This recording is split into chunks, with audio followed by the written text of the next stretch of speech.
Good morning, good afternoon, good evening, whatever time of the day it is that you are joining us. This is the Tulsa World Scene podcast. Um, I am joined here by our intern, Lydia Fletcher. Our other colleague, Jimmy Trammell, is unavailable this week, so it'll just be the two of us.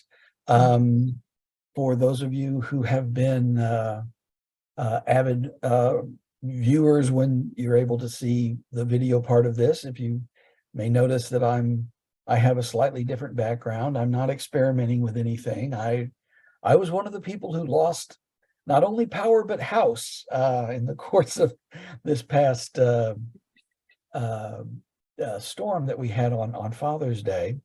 So I am broadcasting from an undisclosed location, but so if anybody was curious, that's the reason why. Now that I probably assumed people keep closer tabs on this thing than I give them credit. But anyway, I so mean, I'm in a dorm. I don't think anyone wants to stare at my air fryer or my microwave, so it's a lot easier to just blur the background because I cook a lot, but those are just some machines that help. So, oh yeah, I mean there's nothing wrong with modern technology. In fact, I've talked to some chefs who have said that in their kitchen they will refer to something as Chef Mike, meaning Chef Microwave. oh my gosh, And so, yeah, run that by Chef Mike. And so that's what they mean, put it in the microwave. So nothing that's wrong so with funny. that. So, well, the uh, how did you weather the storm? We did not have a podcast last week because Not. of all of the It was discombobulation. interesting. So I'm not from Oklahoma. I'm from Arkansas. We get our fair share of tornadoes, but there is something different about y'all's tornado sirens. They are a different tone and they are significantly scarier. Um, I was very lucky. It fell on the weekend of my girlfriend and I's anniversary. And so she was in town visiting me. She's from Oklahoma. She just stood at the window and watched. And we're on the fourth floor. And I'm like, we can't be doing that. And then we saw this tree just, slowly bend over close to a 90-degree angle. And she was like, all right, pack a bag. We're going downstairs, and we waited it out. And the dorms lost power for a while. So we spent the next day over in Tahlequah with her family. And then I was actually given permission to go back to Arkansas while dorms were out of power. So Sunday, Monday, and then part of Tuesday, I was over there. And then we got power and AC back, an essential in this heat. And so Oh yeah. I think I fared a lot better than a lot of people. So Well, and there's no shame in that. I mean, yeah. this isn't a contest. No, I think I got really lucky being in a dorm rather than a house. I think the university grid got prioritized. We got stuff back pretty soon. Where I used to live in Arkansas, was right next to campus, so we were on that university grid. So anytime power went out, it was back in a second. And so I was not accustomed to. I was here without AC for a day, and I was like, you know what? I'm going back to Arkansas. I can't do this. Well, I live in the same neighborhood as the official spokesperson for PSO, Oh and I my have a feeling the maybe, and we were among the or well, I mean, the neighborhood did not get power back until probably Saturday night or Sunday morning of oh this my week. gosh. And I have a feeling that the reason for that is if the neighborhood where the PSO spokesman lived got its power back immediately, people would, raise a fuss.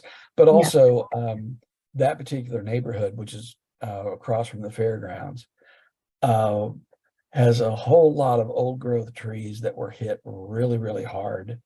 The tree that uh, landed on my house was like a 25-foot, 2-foot thick limb out of an oak tree. Oh my And God.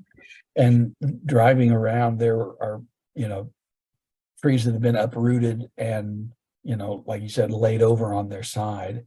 And so yeah, it's going to be one of the major cleanup areas. But then there are other places that are around town and in the area that are just as bad. But weather is something that we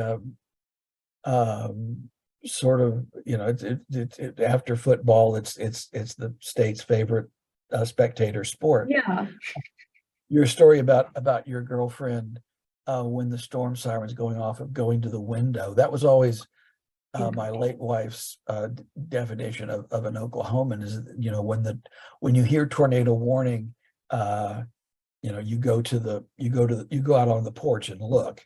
Yeah. So, but She's definitely that. She's a lot braver than me. I was like, oh my gosh, I don't like this. I'm from Northeast Arkansas, which doesn't get as many tornadoes. We're in like one of the unique like geographical formations where like we're a little bit higher, so we don't get tornadoes. And then over in Fayetteville, where I go to college, we're in the mountains. You don't get tornadoes there. And this wasn't even a tornado. It was like a freak 100 plus mile an hour winds just coming I believe the actual or the proper name for it is a derecho. Okay. Basically it's a hurricane on land. That's fine. So, I hate that. So, well, but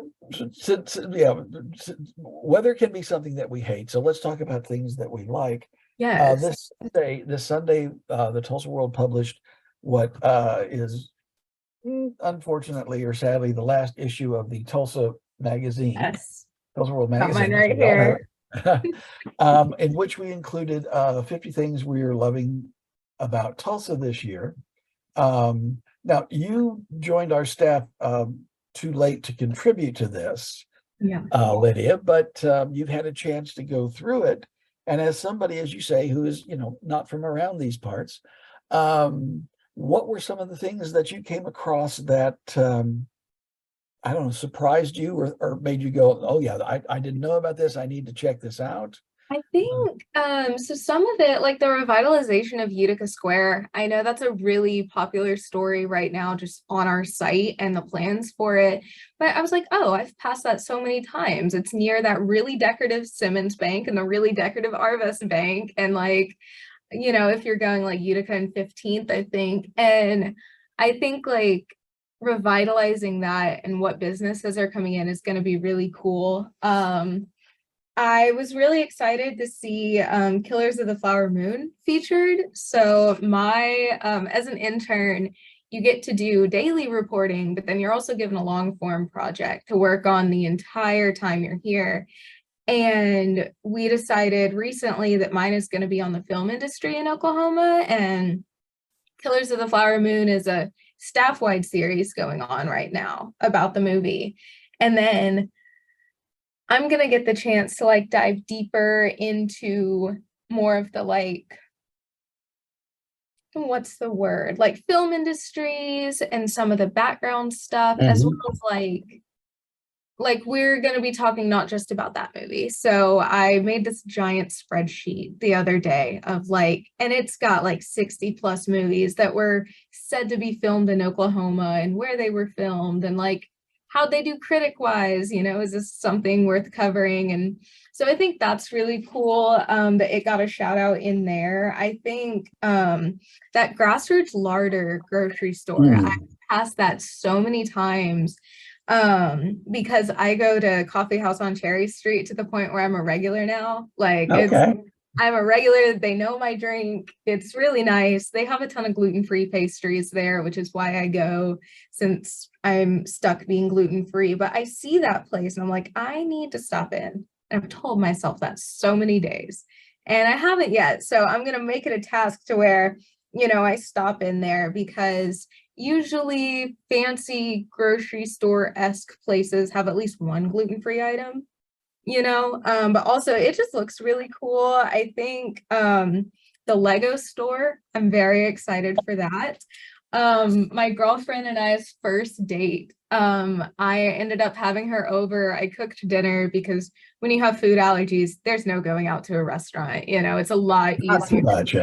Yeah, not for much. And we ended up building a Lego set as well. So that's always just like been one of our things. Legos and board games. And so the fact there's going to be a Lego store within a reasonable driving distance, very, very excited. Well, yeah, it's rather a wide-ranging thing that we have, from estate sales to new restaurants that are on their way, such as Ilsa's Southern Kitchen and Noche, a new high concept Mexican place. But also, this was the 30th anniversary of Stutz Barbecue. For many years was a one-woman shop. She was told that, barbecue is too hard of a job for a woman to do, and she spent 30 years proving everybody wrong, and she deserves all of her success. So, but and there's all kinds of, like the Monopoly board with Tulsa. And we give shout outs to things like Cricket and Fig Chocolatiers, which probably has the gluten-free. Oh yeah, chocolate's not that hard to like mess up and put gluten into, so So yeah. and we hit Oklahoma's redheaded restaurateurs, Reba McEntire and Ree Drummond, and how their places have started up. What I am personally pleased about is that our cover image is of the Broken Arrow restaurant, Old World Pizza, which is worth checking out. I sincerely think I find it some of the best pizza in the city area. And it's a family owned, local owned place. So another thing to check out. As you mentioned, we have a story about the development of Utica Square, a story about some of the odd things about Harweldon Mansion. So seek it out. It was published Sunday, the 26th. So that's what we've got coming in the Tulsa World. What have we got coming up in the Tulsa World newspaper, which will be available? So quite a bit. We get to go back to our favorite topic, weather. I actually just got off the phone before this with a certified, like internationally certified master arborist who works in Tulsa. So he has he's been an arborist, if you don't know what that is, like tree studier, essentially for 30 plus years. And he was talking to me through what people can do if a tree fell on their house, or, like you're going through, or how to properly assess, is this an emergency? Is this branch going to go right on a car, or can we wait and make sure we're not getting scammed? So he also talked about some of the safety practices, as well as like preventative care, how to tell if your tree is diseased or getting there, and then just proper tree care to help prevent some what I thought were like healthy looking trees from fully falling down. And it's hard to prevent that in 100-mile-per-hour winds, but there are at least some precautions you can take to at least like analyze what's healthy and what's not, and try to get it out of your yard in time. So we talked about that. It was oddly like really interesting. I went into it thinking, okay, I'm writing about trees. Everyone this week has written about trees in some way or another. And so it was actually a really cool conversation. So well, yeah, and the thing about it's difficult, I think, to the layman to assess if a tree is healthy or not. You look at gigantic trees that have been here forever, and you think to yourself, that thing is not going to move, but inside, something has happened and things are getting eaten away. So that's yeah. Okay. About common pests and things. And that'll be coming out Saturday? That's Saturday. And then Sunday, I have an article. It was actually going to run last week, and then, news happens and storms happen. So I'm very glad it's getting to run this Sunday.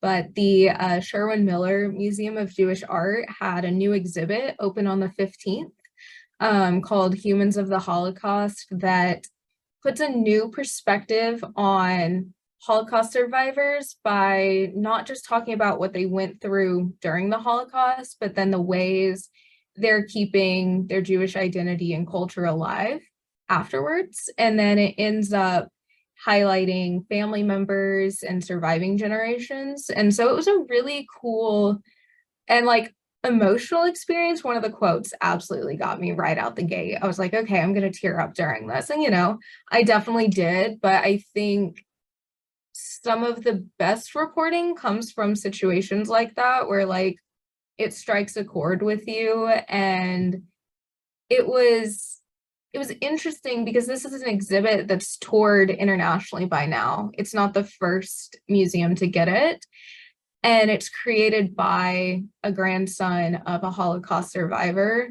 And so if the article just kind of talks about what it means for the Jewish community here in Tulsa, and then a bit into some of the socio-political context happening now, which usually as a scene writer, you don't get to lean into much. So it was interesting trying to balance that while making sure I'm also still highlighting that this is something you can go see right now if you're interested. All right. Well, and the Sherwin Miller's permanent collection is also worth seeing. Their own Holocaust display. That's a imprecise word. Installation is extremely powerful and very well done. Full of little subtle touches as you go through it that you might not be aware, like how as you continue through the exhibit, the carpet grows more red to show to symbolize the people losing their lives more and more. Little things like that. It's very, very well done. Speaking of new exhibits, I'll be doing a story about the new show that'll be occupying the main gallery at Philbrook this summer. It's called New Realms Art Lab, and it is created in-house. The curator is Jenny Fisher, who is the manager of youth and audience engagement, something like that. I know I have it right in the story. I just don't have it right in my head. But the idea is they've taken about a dozen or so images, mainly from the museum's permanent collection of contemporary art, and put them on display with explanatory panels describing what's going on. And the idea is to get people to react to not just what they see, but trying to figure out or understand what was in the artist's mind, how the artist created it. Then there are 3 large workstations where people of all ages can then sort of, however their creativity has been inspired by what they've just experienced, create their own things out of cardboard using shadow and light, that kind of a thing.